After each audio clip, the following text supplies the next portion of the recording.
अर्थात a गुणा b।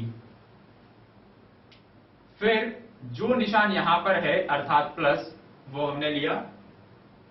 उसके बाद इस a को ही गुणा किया c से, अर्थात a गुणा c। तो वितरण नियम यह कहता है कि अगर a गुणा b प्लस c लिखा हुआ है, आप ये कर लीजिए, या a गुणा b प्लस a गुणा c कर लीजिए, उत्तर हमेशा आपको समान ही मिलेगा। जैसे कि हमारे पास लिखा हुआ है 6 गुणा 3 प्लस 2। अब 6 गुणा 3 प्लस 2, हम जानते हैं कि 3 प्लस 2 बराबर होता है 5। तो इसे हम लिख सकते हैं 6 गुणा 5 अर्थात 6 पंजे 30। ये तो एक सीधा गुणा हुआ।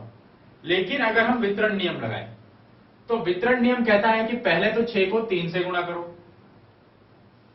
6 गुणा 3, फिर बीच में लगाओ प्लस, फिर 6 को 2 से गुणा करो अर्थात 6 गुणा 2। अब 6 तिया होता है 18 और 6 दूनी होता है 12, और 18 और 12 को जोड़ने पर आता है 30।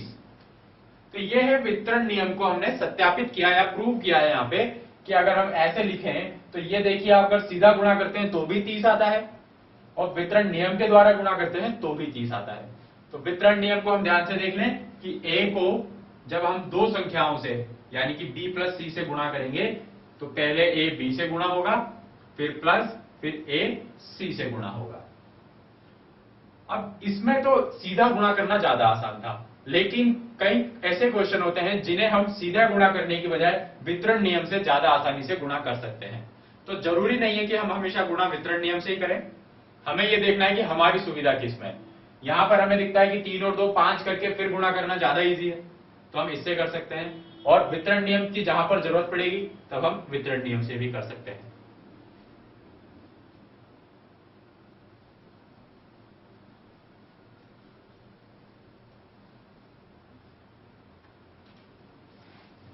एक और उदाहरण लेते हैं कि 5 गुणा -2 प्लस 12। इस पे हम वितरण नियम के द्वारा इसका उत्तर निकालेंगे। सीधा भी निकाल सकते हैं, पर पहले हम वितरण नियम के द्वारा निकाल कर देखते हैं। तो वितरण नियम के द्वारा 6 सबसे पहले गुणा होगा माइनस के 10 से, तो हमने लिखा 6 गुणा माइनस का 10, फिर लगाएंगे ये वाला प्लस, और फिर ये 6 गुणा हो जाएगा 12 से।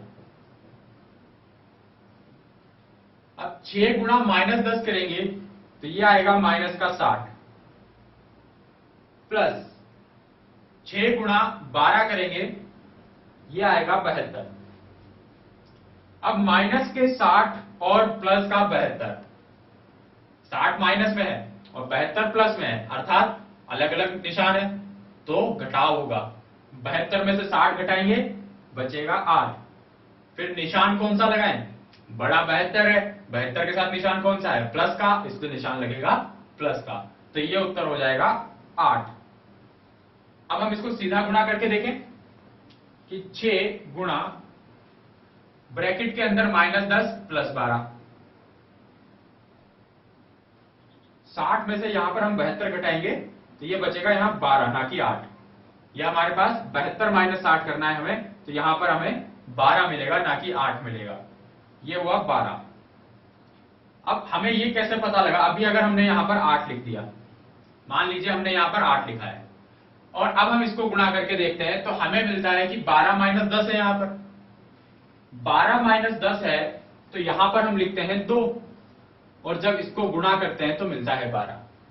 अब हम ये देखते हैं कि इधर से तो उत्तर 12 आ रहा है और इधर से उत्तर 8 आ रहा है, मतलब कहीं ना कहीं कुछ गलती है। अब पहले इसमें चेक कर लीजिए, ये छोटा है तो गलती क्या इसमें है?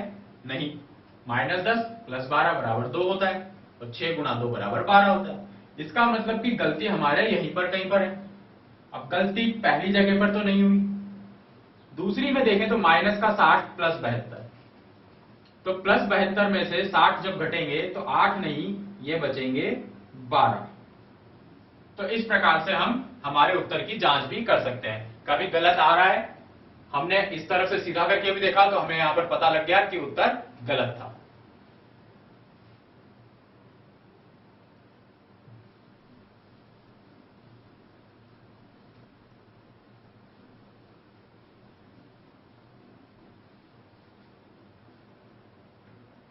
अब हमारे पास प्रश्न आता है